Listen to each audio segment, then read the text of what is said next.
All right. Looks like we are live. Hey, everybody. Welcome to our April FinCrime Friday chat.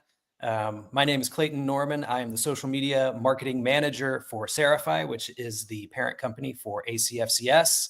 And we are here with a really great topic today. We are going to be talking about hackers, North Korea's Lazarus group, hacking collective hacking group. I don't know exactly what the best nomenclature for that is going to be, and what those guys can teach us about how nation states are engaging in financial crime. It's going to be a great discussion. We're super excited to be here. We're going to let Brian and Cheyenne introduce themselves, even though I think you're familiar with them. But while we're doing that, let us know where you're tuning in from. We are super excited. Love seeing all those different countries and cities across the world pop up here, and knowing that our community is tuned in with us. Cheyenne, you want to jump in and introduce yourself for everybody today? Yeah, hi, I'm Cheyenne Bisca, Senior Training Manager here at ACFCS. You probably see me on webinars. I also work on the e-learnings. Prior to my life at ACFCS, I was in AML compliance, started in call centers, worked my way up through account onboarding, did alerts, cases, investigations, business, charity onboardings, the whole gamut of fun things that we do in the compliance world. So, Brian, over to you. Awesome. I'm Brian Spoda-Kindle, the VP of Product and Programming with ACFCS, and I love the Lazarus group. Well, actually, don't edit that and make a clip of that. I love talking about the Lazarus group. I think they're fascinating, and I think it's a great example of how cybercrime has evolved, particularly cyber financial crime. And we'll do a little bit of a history lesson of this group, and caveat, we don't know a lot about them. So a lot of this is based on attribution, right? We're doing our best from the outside to unravel these cyber schemes, not we, but the cyber security community and the law enforcement community is doing their best from the outside to unravel these schemes and even understand, whether Lazarus group or some other group or some group that's trying to pretend they're Lazarus group, et cetera, is behind it. So it's a really fascinating, very murky space. And we'll give you the best insight we can on it. But pleasure to have you here. And as always, let us know where you're coming from. Jump in the chat and drop your city, state, time zone, whatever you want in there, and chime in. We love to hear from you. Absolutely. Also, bring your questions. If you have questions, comments as we're going through these, drop them in the comments. We love to see those. We will try to answer them as we go along. And, let us know what you're thinking about this conversation. And as a reminder, if you want more content, more information, more conversations, more trainings like this, and you're not already a member, head on over to acfcs.org/membership and become a member today. It is great bang for your buck. You get access to hundreds of hours of training, exclusive events, expert-led conversations to help you level up, upskill, and take your financial crime and compliance career to the next level. We're also going to talk about some of our upcoming events closer to the end of the conversation. We've got some great stuff coming up, and absolutely hope that all of you will join us for those upcoming events. So let's go ahead and jump into our headlines. Here we've got a couple of kind of recent headlines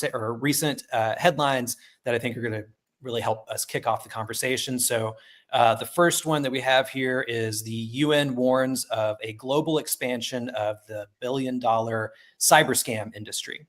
A United Nations report reveals that the billion-dollar cyber scam industry, originally rooted in Southeast Asia, is rapidly expanding across the globe, reaching South America, Africa, and Eastern Europe. The scams are orchestrated by Asian crime syndicates that operate large compounds, housing thousands of trafficked and coerced workers who target victims worldwide. Despite intensified crackdowns in places like Thailand and Myanmar, these criminal groups have adapted by relocating their operations to more remote and loosely governed regions, including Laos, Cambodia, and other vulnerable areas. Guys, where do we start with this one? This is really, really interesting, really fascinating. Yeah, I mean, I think everyone at this point has heard the term pig butchering quite a bit. And really, it's kind of, evolved. While that's still a useful term, it's like graphic, gets people's attention, right? It's really kind of evolved even beyond that typology, right? This cyber scam industry with these scam compounds. So it's not even just limited to the kind of combination hybrid romance scam and crypto investment scam. These compounds are now running the gamut of scams. A lot of them are still investment based. They're not all crypto based. Some of them use romance. Some of them use, law enforcement impersonation, all sorts of different tactics. It's really just the industrialization of this level of fraud that is spreading. And it's not even just Southeast Asia. We've known about the problem in this like Golden Triangle region, right, with Myanmar, Laos, Cambodia being kind of these hotbeds. Myanmar is really interesting because there's essentially like a rebel controlled area where they operate, and there's not even clear governmental authorities to like appeal to try to stop them. So they've done things in Thailand, like resorted to cutting off power on the Thailand side in order to impact scam compounds on the Myanmar side. What's even scarier is the evolution of these tactics into groups like Western African fraud rings. They've found compounds operating out of Dubai, major compounds operating out of Lithuania, Georgia. So these tactics work. They're effective. They've been highly profitable for Southeast Asian organized crime. Anytime you have a situation like that, organized crime around the world is going to copy those tactics. And that's unfortunately what we're seeing. And it's going to play into some of the other headlines like the IC3 report that we talk about here, in terms of just the sheer increase in frauds and scams. Yeah, and the double whammy there of perpetrating fraud, being perpetrated by people who are trafficked into the coerced or forced labor. Chilling stuff. Very fascinating. Yeah. All right. I would say just from a risk, kind of compliance perspective, if you're looking at, connections to Southeast Asia, that's still good. There's still geographic risk there. If it's transactions to exchanges in that crypto exchanges or even wire transfers or remittances or whatever. Also, the traditional places like, Philippines, Hong Kong, etc., still used. But you're probably going to need to widen the geographic lens, right, as these tactics expand to other regions. So just keep in mind that it's not limited to one area of the world anymore. Good to remember. Okay. Next article, the FBI reports a surge in ransomware and cryptocurrency fraud. In 2024, ransomware remained the most significant cyber threat to U.S. critical structure, with complaints to the FBI's Internet Crime Complaint Center, also known as IC3, increasing by 9% over 2023. These attacks targeted key sectors like critical manufacturing, healthcare, government facilities, financial services, and information technology, comprising nearly half of all ransomware complaints. Despite international efforts to combat cybercrime, including operations against ransomware groups, threats continue to rise. The FBI and Security and Infrastructure Agency, CISA, issued a warning in March 2025 about the Medusa ransomware variant, which has affected 300 critical infrastructure entities since 2021. Total reported losses from cyber and scam-related crimes hit a record $16.6 billion in 2024, a 33% increase over the previous year. Losses among individuals aged 60 and older accounted for $4.8 billion from over 147,000 complaints. Cryptocurrency fraud surged 66% to at least $9.3 billion, with schemes including investment scams, extortion, ATM-related fraud. The FBI notified more than 5,400 victims targeted via crypto scams, many of whom were unaware that they had been victimized. Wow. Cheyenne, you wanna jump in on that one? Yeah, I mean, it's just, bad actors have a tendency to utilize emerging technologies, especially faster than the good guys. And it's always a race to try and catch up. I don't know if we can attribute this to the use of AI, but I know, AI lowers the barrier to entry with a lot of this stuff. So I'm sure that it does impact these schemes, especially with the older folks, the older generation. So, I mean, stay diligent. It's a scary world out there. Yeah, that's wild. I wonder wonder if something that we ever hit on is, are there strategies that we could use for the good guys to be able to uptake, faster? I mean, there's a built-in disadvantage there, and I wonder if there's structural ways to think about addressing that.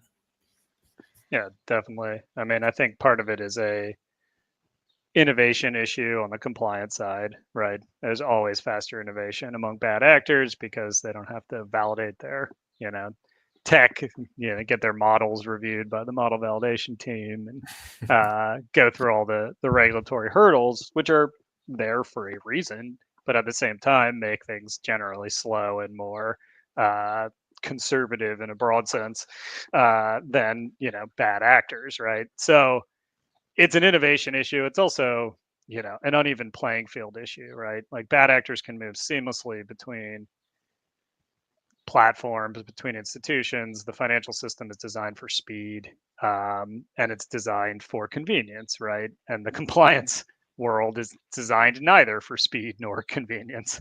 It's designed for regulatory compliance and to stop bad actors, sometimes more heavily weighted to regulatory compliance than actually stopping bad actors.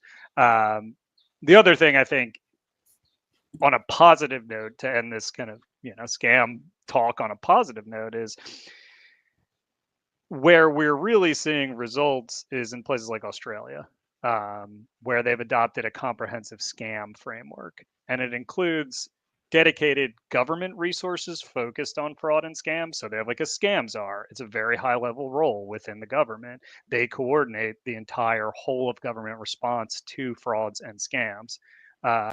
They also include social media, telecommunications companies, internet service providers within the scope of entities that need to respond and have requirements around stopping fraud, which once you see it becomes readily apparent that that's not only necessary, but the obvious way to approach it, right? Like, why should fraudsters have access to, our cell phone networks, our computer networks, all of the tools? And the line of defense is on the financial sector and on the individual. It doesn't need to be that way, and it shouldn't be that way. And Australia has like already proven that I think they've had something like a 30-40% decline in instances of frauds and scams since they've adopted this scam framework. Whereas where we look at IC3 or other similar reports around the world, everybody else is still skyrocketing. There's no ceiling. We have not hit peak scam yet. So we have a path forward. We just need the sort of willpower and social and political capital to adopt it. And I'll get off my soapbox now and take my soapbox and put it over here. That's great. Hey, and great to see Oliver tuning in from the Dominican Republic. Love to see that. If you guys have just joined the stream, let us know where you're tuning in from. We love to see that. And again, if you have questions, comments, go ahead and throw those in the comment section. We love to see those. Oliver, glad you're here with us. I want to give a shout out to Oliver because I read his LinkedIn posts all the time. He does great.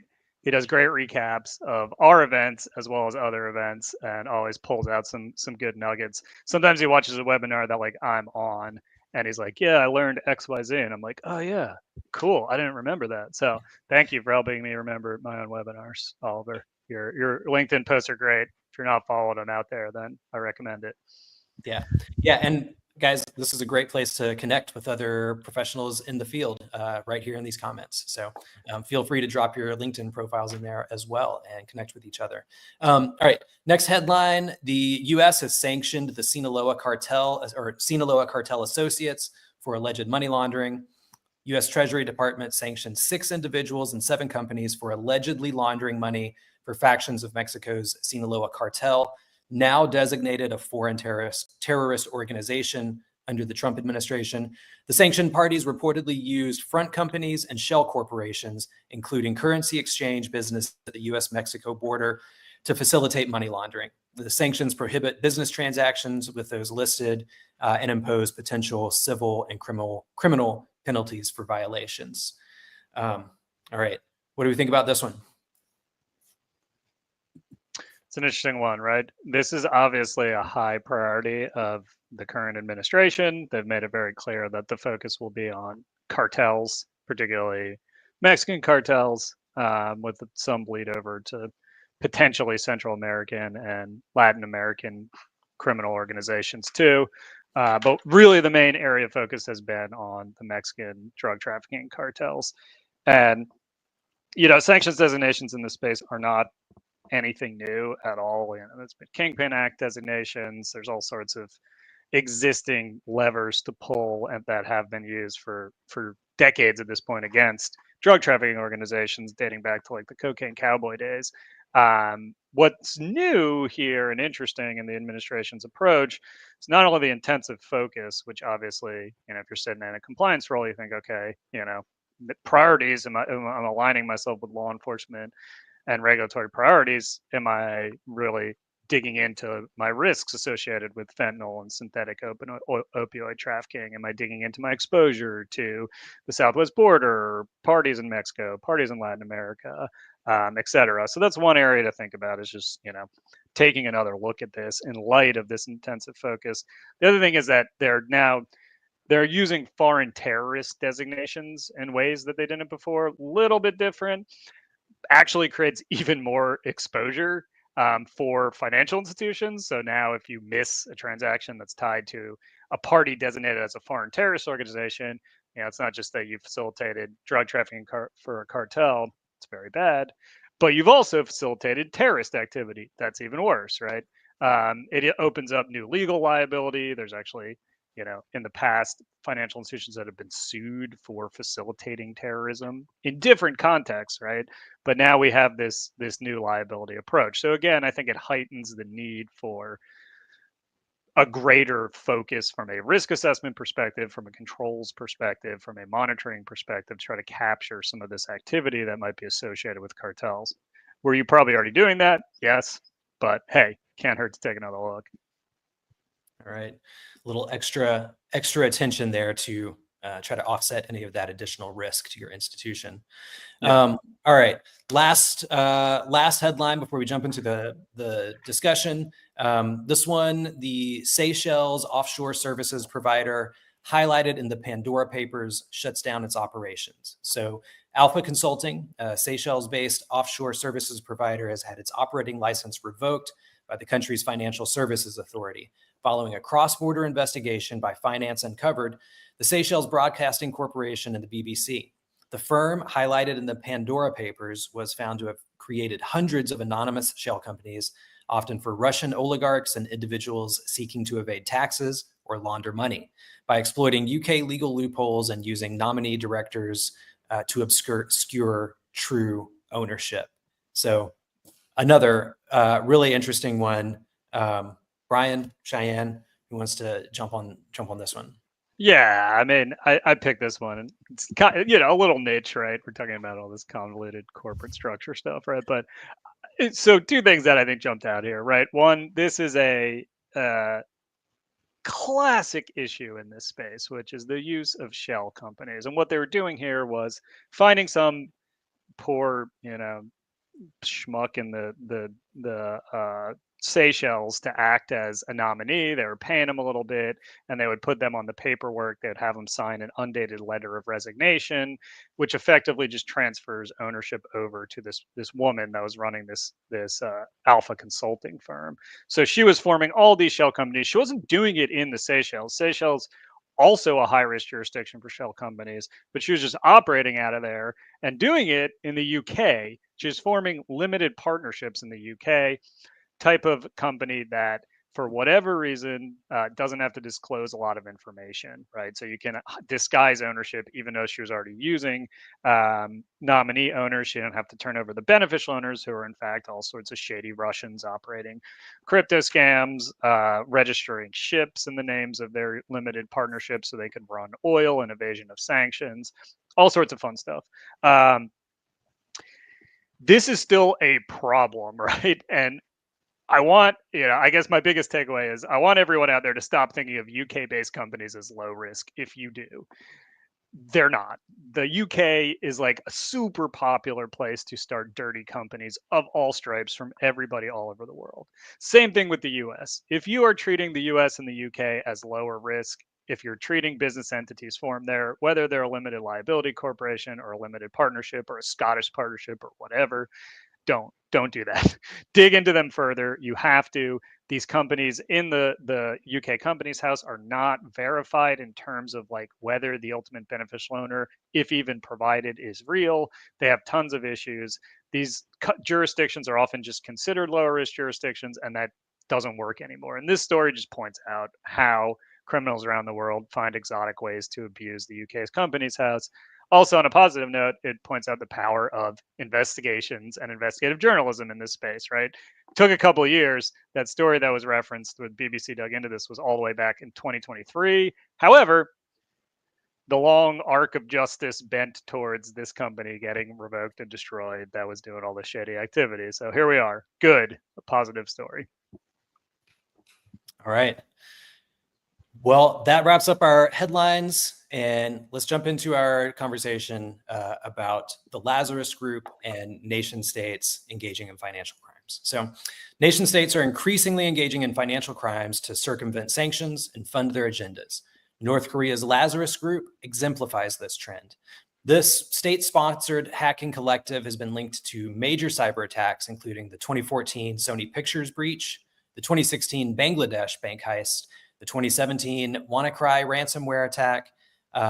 In recent years, Lazarus has intensified its focus on cryptocurrency theft, orchestrating significant heists such as the $620 million Ronin network breach in 2022, and more recently, the $1.5 billion Bybit exchange hack just earlier this year, which we've talked a little bit about in our previous FinCrime Friday chats. These operations not only finance North Korea's nuclear and ballistic missile programs, but also highlight the broader shift wherein nation states are employing cybercrime as a tool for economic and political leverage. This evolution necessitates heightened vigilance and adaptive strategies from financial crime and compliance professionals to detect, prevent, and mitigate these sophisticated threats. So let's start with a little bit of background on the Lazarus Group and try to kind of understand the context from which they've emerged. So, Brian, I think this is, kind of your wheelhouse. You want to talk about their history a little bit and how they became what they are today. Yeah, definitely. And I'll try to knock out a couple of different subjects in this, and I'll move pretty quick so that we don't get too bogged down in history, right? But it is pretty fascinating. North Korea has been in the financial crime space for a very long time. And they've often been very good at it. And the reason is that they are the most heavily sanctioned country on the planet, right? Almost comprehensive sanctions from most of the world. Now they have their remaining backers and connections, and mainly China, some Russian connections, some other countries. But it is mostly just North Korea being cut off, right? So at the same time, they've managed to maintain a nuclear weapons program, and not just a nuclear weapons program, but a military. We see them now currently operating in the Ukraine, right? They're providing ammunition to Russia. Pretty wild to think that North Korea is a arms supplier, even despite the fact that they have comprehensive sanctions and they're just viewed as kind of this joke country, right? They've been able to maintain a level of military strength through acquisition of foreign currency. They can't buy stuff with their currency. No one wants North Korea's money. They have to go get it. And the way they get it is through many different channels.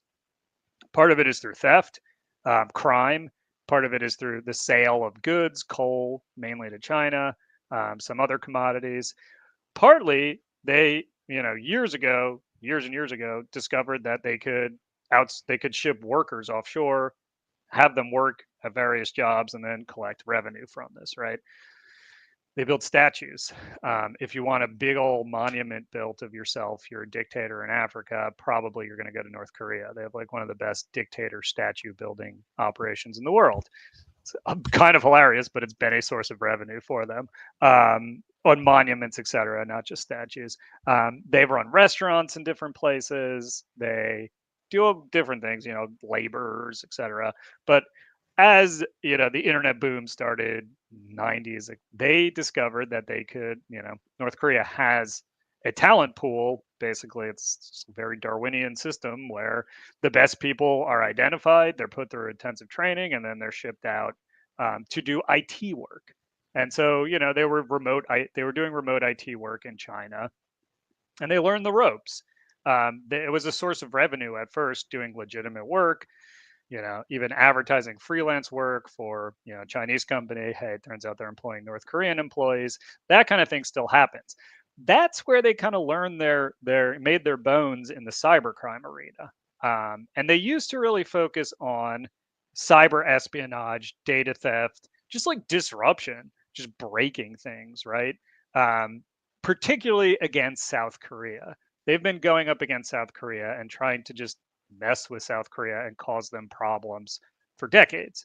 And the what we call the Lazarus Group, as I mentioned, is kind of this murky collection of activities that we attribute to North Korea, right? There's a group called the Reconnaissance General Bureau. This is the country's main intel agency. Underneath that is a group called Lab 110. And then within that is a kind of constellation of parties that we refer to as the Lazarus Group. But the way they actually operate seems to be different skill sets and maybe different groups of people. So for a long time, they just did like distributed denial service attacks. For example, they did an attack in 2011 called the 10 Days of Rain, where they just attacked North Korean government, U.S. military computers to just like try to shut them down. They did something called Dark Seoul, like Seoul was in South Korea, in 2013.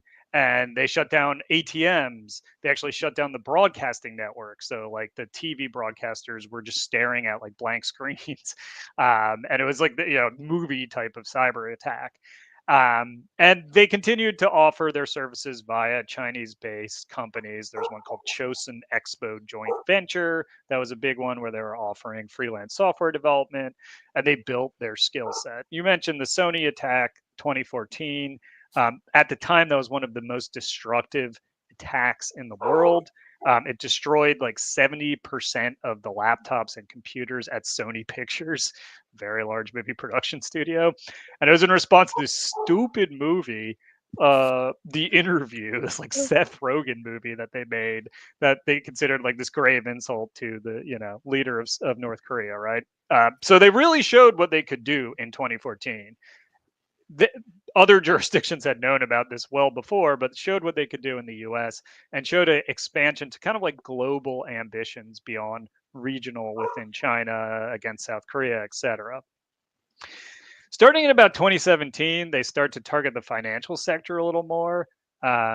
Series of attacks based like what you call watering hole attacks, where they compromise one kind of central point and then a bunch of people come to it, they get their systems compromised. Poland, they compromised the main financial regulator. They compromised the system that all the banks were logging into, and all these Polish banks got North Korean malware on them. What was it doing? It wasn't quite as clear as as later attacks, right? This was still where they were more just trying to maybe see what they could do, develop tools, steal data, conduct espionage, damage systems, etc. 2017, the WannaCry ransomware attack, very destructive ransomware attack, kind of similar, did not seem to raise that much money, but did a lot of damage. Starting around that same time, a part of Lazarus Group that's referred to as APT, Advanced Persistent Threat 38, starts to hone in on the financial sector. And at first, they're doing attacks against banks. They do the Bank of Bangladesh attack. And they really start to just try to steal money. So all this skill set that's been honed by remote IT work, by attacks against South Korea, et cetera, it's been building for like 25 years or more, right? So people look at this, they're like, how the hell is South Korea or North Korea doing this? They have been at this for a long time. And they've been at this in a way that's very creative. They build their own tools. They don't just like, Russian groups or other groups. A lot of times they're buying something off the dark web. They're adapting existing stuff. Lazarus Group creates stuff from scratch that nobody's seen before. They custom build tools. And they're really, really reckless. They don't care if they destroy stuff, and they don't care if they get caught or detected. I'm reckless in the sense of like, they're really good at what they do. They're really good at operating undetected, but they have no fear that anybody's going to come after them, right? No one's extraditing them from North Korea, and they don't leave North Korea, or maybe some of them are in China. They're not going to wherever, they're not getting picked up by law enforcement. Russian groups, even Iranian, associated cybercrime groups, some of the other ones out there, much more likely that they're going to be subject to political pressure to some extent, right? And you see this sometimes where, the U.S. is able to pick up somebody, get them extradited, usually not from Russia, but these idiots travel to Malta or whatever, or just, turn some kind of behind the scenes diplomatic screws that gets Russia to tamp down on their cybercrime activities. Maybe not now at a time of like inflamed tension, but historically this has been how it's gone. North Korea, no, they don't care. So Lazarus Group is able to operate in a different, very advanced way. They take their time, they develop their own attack vectors, and they're really good at this. And when crypto came about, they saw a huge opportunity to make a lot of money really fast. And they did, and they continue to do so, which is maybe the most interesting part of the story, is how much they've been able to adapt their techniques and counter any of the industry's many responses. It's not like the crypto space is standing still and just getting hammered, right? Earlier on, it was like just like dumb stuff where there were just unsecured wallets and people clicking on emails and just basic cyber hygiene stuff that wasn't being done properly in the crypto space. And North Korea was able to just get access and transfer out of these wallets incredibly quickly. Now they're having to work a little harder, but they're still succeeding, right? And so obviously there's still room for them to grow and adapt and target this space. So I'll stop there. That was a lot of Lazarus lore dump, and I'll pause so we can move on to other questions. I mean, it's fascinating, and one of the things that really jumps out at me is like who's naming all of their operations and labs and stuff. I mean, they've got some really great names overall, starting with Lazarus Group and Lab 110, and what was the other one? Dark Soul, you said. Yeah, a lot of these names come from the various like Western or law enforcement or cyber security firms that do the research and then create the attribution to it, right? But they have cooler names than Russia. I don't know why the naming conventions for North Korea are generally cooler than Russia. Russia, one of the main groups is called Fancy Bear, which sounds like a children's book, So like you get cooler names when you're dealing with the Lazarus Group. Doesn't have the same impact. Yeah. Okay, last one, kind of on Lazarus Group, and specifically, do we know for sure that their activities are funding North Korea's weapons program? Like, is there direct evidence, or is that simply an assumption we make because they are affiliated with the North Korean regime, and generally that's what they are trying to get money for? Yeah, I mean, so North Korea is weird, right? It's an interesting country, and we from the outside, and this, take it with a grain of salt. I've never been to North Korea, not a North Korea expert, but from talking with people who are North Korea experts, they've often described it historically as more of like a feudal state, where there is the king, and then there are many kind of noble families and parties, like a Game of Thrones style place, right? And there is often conflicts between these parties. It's not quite as unified as it seems from the outside. And every so often you see that, like there was like a wave of like assassinations of different family members and higher ups at one point. Yeah, and everybody's like, "Whoa, what the hell's going on there?" I thought it was just like one guy ruling everything. And these different fiefdoms try to control different profit making activities. So somebody is controlling cybercrime theoretically, or some collective of little ruling parties is controlling the cybercrime operations. Whoever is in charge of intelligence, and I don't know enough to say who that feudal family is. All of this is to say that regardless of what you're doing, if you are making money, you're probably keeping it for a little bit of your own fiefdom. But then the way to make sure that you are, staying in the good graces of your liege lord is to be funding North Korea's weapons program.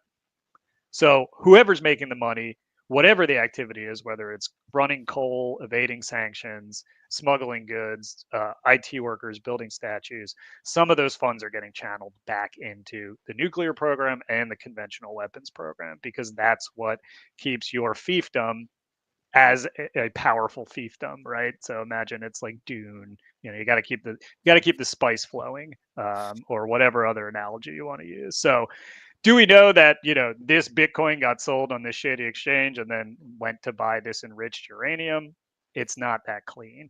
But do we know that on a big picture level, the funds are flowing to the nuclear program and the wider weapons and proliferation landscape? Yeah, we have very strong reasons to think it is. All right. So kind of moving on from Lazarus Group specifically, what can they teach us, or what do they reflect about the broader trend of how nation states are engaging in financial crime? And I don't know, Brian, do you want to take that one, or Cheyenne, do you want to? I'll let Cheyenne jump on it, because my voice is going to get hoarse if I keep talking about Lazarus Group. I feel like I didn't need to be on here at all, because this is like your little special nerd rabbit hole here, right? Yeah. I mean, it's a lot of kind of what we already know. Like, technology is coming to the forefront. A lot of people, based off of those news articles too, have found systems and tactics that work very well, and they generate a lot of illicit profits. So, I mean, this isn't going to stop anytime soon. If anything, it's just not peak scam, right? It's gonna keep going. And are there any, I guess, what are the most common typologies of financial crimes that nation states are engaging in relative to people who might not be simply like a organized criminal group?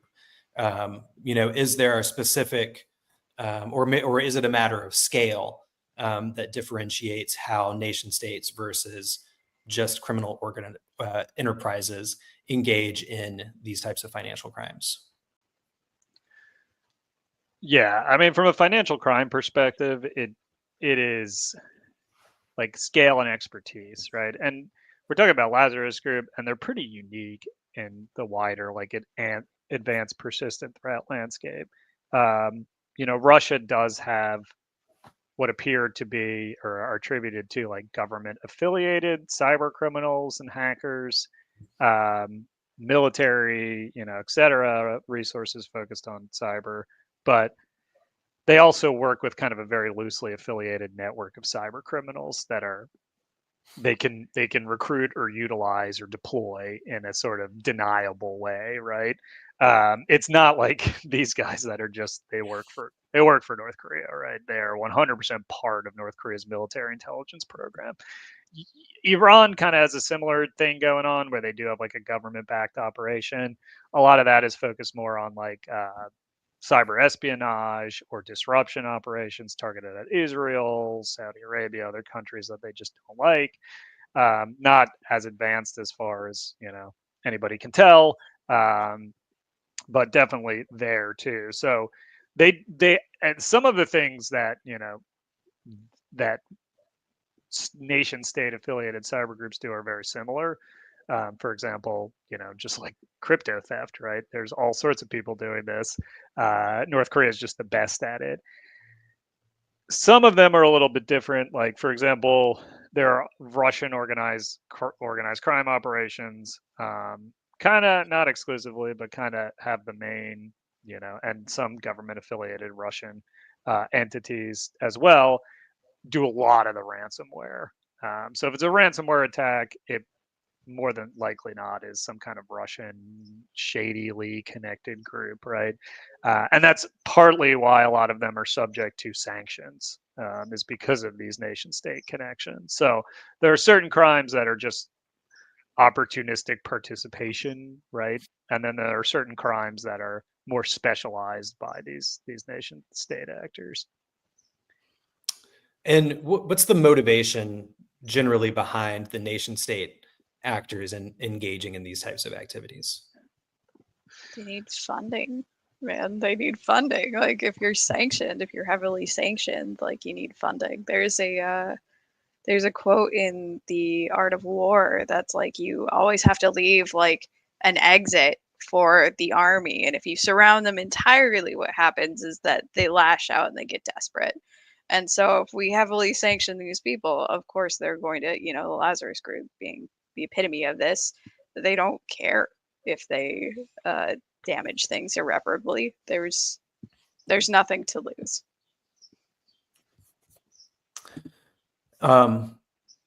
So what for our audience and for ACFCS members, financial crime professionals are, in the field working at FIs, what are the fingerprints that they need to be looking for either Lazarus Group specifically or nation state backed financial crimes? Like, are there specific tells or signs that would tip you off? Yeah, that's an interesting one.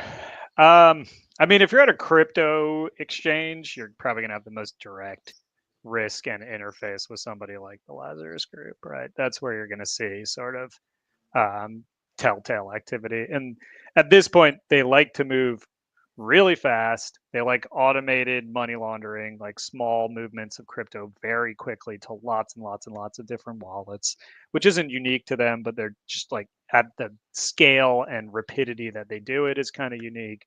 And they really like cross-chain bridges. So do a lot of other cyber criminals where you're moving coins from one type of crypto asset to another, right? And you're utilizing primarily like decentralized smart contracts to do it. And they do that really fast, and they do it in relatively small transactions that go like big starburst, then back to one, then another big starburst, sometimes dozens and dozens of times. So that type of activity in the crypto space.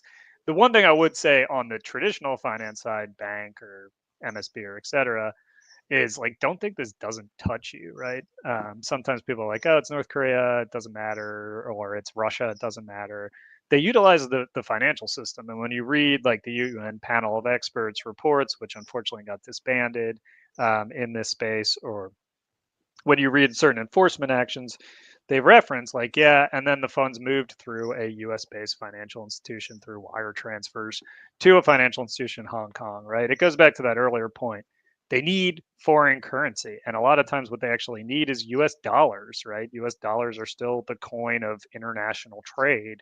If you want to buy, whatever centrifuges, triggered triggered spark gaps, whatever those things are, it's using bombs, ball bearings that are made to the specification that you can put in a missile. All of these things, you generally are going to need you probably need US dollars somewhere in the transaction.